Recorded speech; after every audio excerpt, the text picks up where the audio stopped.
عظمتوں کا حامل گھرانہ، عظمتوں کا مالک گھرانہ، اور 3 دن کا بھوکا پیاسا۔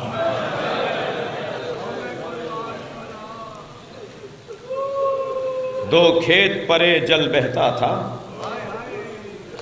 اور پھول یہاں کملاتے تھے۔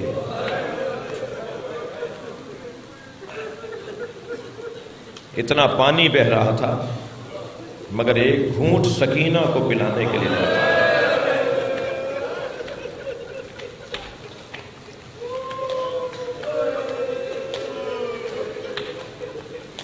حسین مولا نے لاشیں تو بہت اٹھائے مگر 4 لاشوں پہ حسین بہت روئے، آنکھوں سے آنسو تھمتے نہیں تھے۔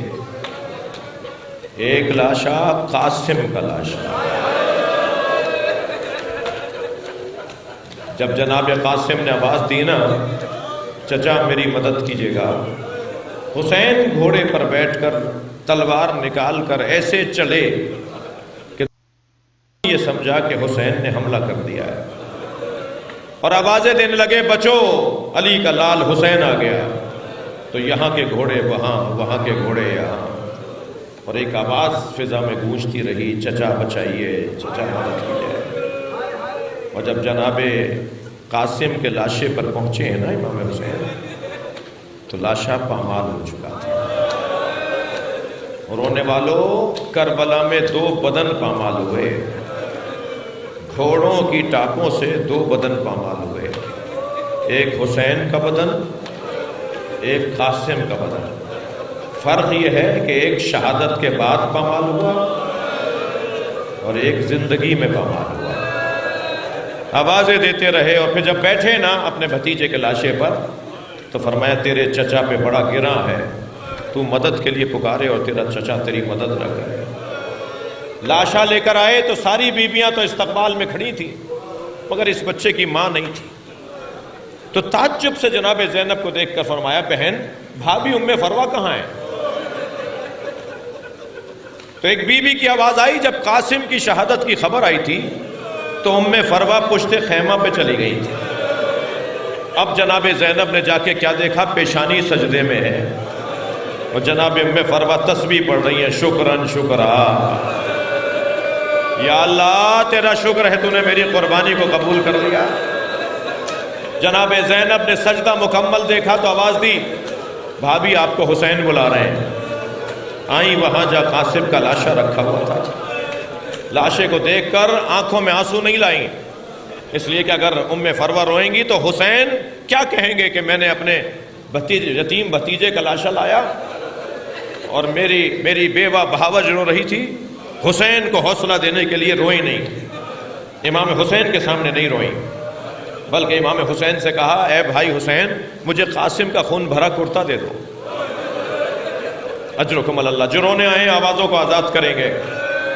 امام نے نہیں پوچھا بھابھی اس کرتے کا کیا کریں گی، مگر ماں کی آرزو تھی وہ خون بھرا کرتا، وہ گھوڑوں کی ٹاپوں سے چاک چاک کرتا، امام حسین نے ام فروہ بی بی کو دے دیا۔ بی بی نے اسے خیمے میں لے جا کے رکھ دیا۔ عصر عاشور خیمے لٹے، یہ قافلہ کوفہ گیا، شام گیا، شام میں اسیر رہا۔ اسیری سے رہائی کے موقع پہ تبرکات واپس آئے، ہر ایک بی بی نے اپنی اپنی گٹھڑی اٹھائی ہوئی تھی۔ جناب ام فروہ نے بھی اپنی گٹھڑی سینے سے لگائی ہوئی تھی۔ یہ قافلہ کربلا سے پھر مدینہ گیا، جب مدینہ پہنچی نا تو فرمانے لگی میرا اونٹ جنت البقیع لے جاؤ، اجرکم اللہ۔ جب جنت البقیع پہنچی قبر امام حسن کے برابر میں بیٹھ گئی، گٹھڑی کھولی، خون بھرا کرتا نکالا، امام حسن کی قبر پر پھیلا دیا، اے میرے والی تمہارے بچے کی نشانی لے کر آئی، اجرکم اللہ، اجرکم اللہ۔ جب آپ ایسے روتے ہیں نا امام جعفر صادق دعا دیتے ہیں، بلند رونے والوں کو امام باقر دعا دیتے ہیں، اللہ آپ کو کسی غم میں نہ رلائے سوائے غم اہل بیت میں، ہمیں رونے رلانے والوں میں قرار دے۔ دوسرا لاشا علی اکبر کا لاشا، میرے مولا زمین پہ گرتے تھے پھر اٹھتے تھے، گرتے تھے پھر اٹھتے تھے، اور آواز دیتے تھے علی مجھے آواز دو، مجھے نظر نہیں آ رہا۔ اور جب اپنے بچے کے لاشے پر پہنچے اور سینے سے برچھی نکالی اور علی اکبر نے اپنے بابا کو کہا بابا میرے سرہانے رسول اللہ آ گئے، اور وہ 2 جام کوثر کے لے کر آئے، ایک میرے لیے لے کر آئے ہیں، ایک آپ کے لیے لے کر آئے ہیں۔ نانا کہتے ہیں اکبر بابا سے کہہ دو کہ نانا آپ کے انتظار میں ہیں، بابا نانا آپ کا انتظار کر رہے ہیں۔ جب علی اکبر کی روح پرواز کر گئی، اب حسین سے لاشا اٹھتا نہیں تھا۔ عزادارو لاشا اٹھا تو لیا، کھڑے ہوئے، میں کہوں گا مولا علی خیبر کا دروازہ اکھاڑنا آسان تھا، مگر کربلا کے میدان میں علی اکبر کا لاشا اٹھا تو لیا، مگر حسین سے لاشا اٹھ نہیں رہا تھا۔ پھر زمین پہ رکھا تو برابر میں سے سلام کرنے کی آواز آئی۔ اب جو امام حسین نے مڑ کے دیکھا تو بہن زینب کھڑی ہے۔ فرمایا بھائی یہ لاشا زینب اٹھائے گی، یہ واحد لاشا ہے جو جناب زینب نے اٹھوایا ہے۔ اللہ آپ کی جوانیوں کو سالم رکھے۔ تیسرا لاشا عباس کا لاشا، اپنے 36 سالہ کڑیل جوان کا بھائی کا لاشا۔ حسین پہنچے ہیں مگر عباس نے کہہ دیا مولا میرا لاشا خیمے نہ لے جائیے گا۔ حسین مولا نے لاشا چھوڑ تو دیا مگر مڑ مڑ کے دیکھتے رہے۔ اللہ آپ کو اصلی قبر کی زیارت کا شرف عطا کرے۔ جتنی چھوٹی قبر جناب سکینہ کی ہے نا، اتنی ہی چھوٹی قبر جناب عباس کی ہے۔ جس کا قد اتنا دراز تھا اس کی قبر چھوٹی کیوں ہے؟ اس لیے کہ جب امام حسین چھوڑ کر آ گئے تو دشمن یہ سمجھا کہ حسین عباس ابھی زندہ ہیں، تو اتنی تلواریں ماری کہ جوڑ جوڑ علیحدہ ہو گیا۔ جب امام سجاد نے لاشا اٹھایا تو لاشا ڈھلک جاتا تھا، تو ایک چٹائی میں لپیٹ کر لاشا دفنایا ہے۔ چوتھا لاشا چھوٹا بہت تھا مگر حسین سے اٹھتا نہیں تھا۔ کبھی آگے جاتے تھے انا للہ، کبھی الٹے پیر واپس آتے تھے رضن بقضائہ و تسلیما لامرہ۔ اجرکم اللہ، اجرکم اللہ۔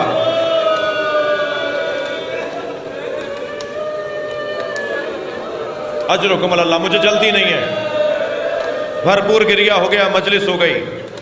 جب جناب علی اصغر کو یاد کیا کرے نا تو اس بچے کی ماں کو سلام ضرور کیا۔ بڑا جگر ہے جناب رباب کا، بڑا حوصلہ اس بی بی کا۔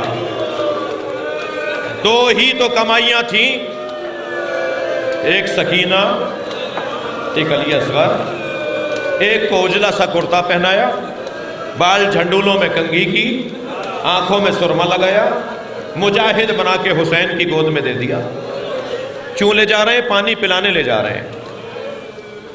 8 محرم کو ایک بچہ میرے پاس آیا، کہنے لگا مولانا، جوان تھا، کہنے لگا مولانا میری دادی کہہ رہی تھی کہ محرم میں مچھلی نہیں کھاتے، میرا دل کر رہا ہے مچھلی کھانے کو مگر دادی منع کر رہی ہیں۔ تو میں نے کہا میں تو مولانا سے پوچھوں گا، اگر حلال ہے تو حلال ہے اور حرام ہے تو حرام ہے، جیسا عالم کہے گا ایسا کروں گا۔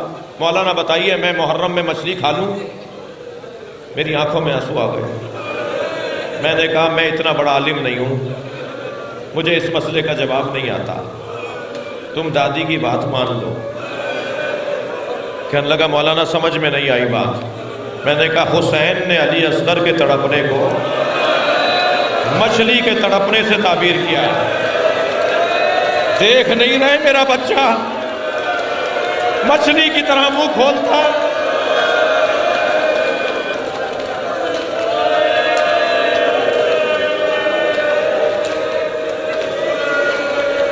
اجرکم اللہ، اجرکم اللہ۔ ایک بچہ حسین کی گود میں دے دیا اور ایک بچی کو زندان میں چھوڑ کر آ گئے۔ یزیدی لشکر کا ایک سپاہی کہتا ہے کہ میں نے دیکھا کہ ایک بی بی جلتے ہوئے خیمے میں جا رہی ہے، مگر جلتے ہوئے خیمے کی چوب سے ٹکراتی ہے، پھر رستہ بدلتی ہے، پھر آگ کی لپیٹوں سے بچتی ہے۔ میں یہ سمجھا کہ شاید کسی نے اس کے سر پہ چوٹ ماری ہے جس کی وجہ سے اس کی آنکھوں کا نور چلا گیا ہے۔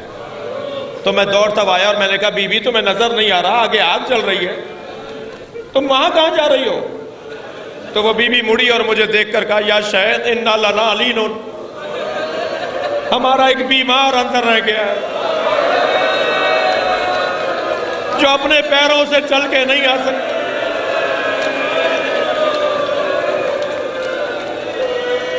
اور وہ بی بی جلتے ہوئے خیمے میں چلی گئی اور اپنی پشت پر اپنا بیمار بھتیجا اٹھا کر لائی۔ عزادارو، جلتے ہوئے خیمے سے امام سجاد کو لانا کتنا مشکل تھا، اس سے زیادہ مشکل تھا قبر سکینہ سے بی بی رباب کو اٹھانا۔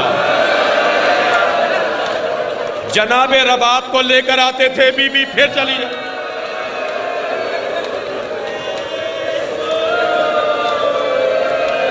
جب جناب زینب نے کہا نا کہ بھابی قافلہ تیار ہو گیا، فرمان لگی زینب میرا مدینے میں کون ہے؟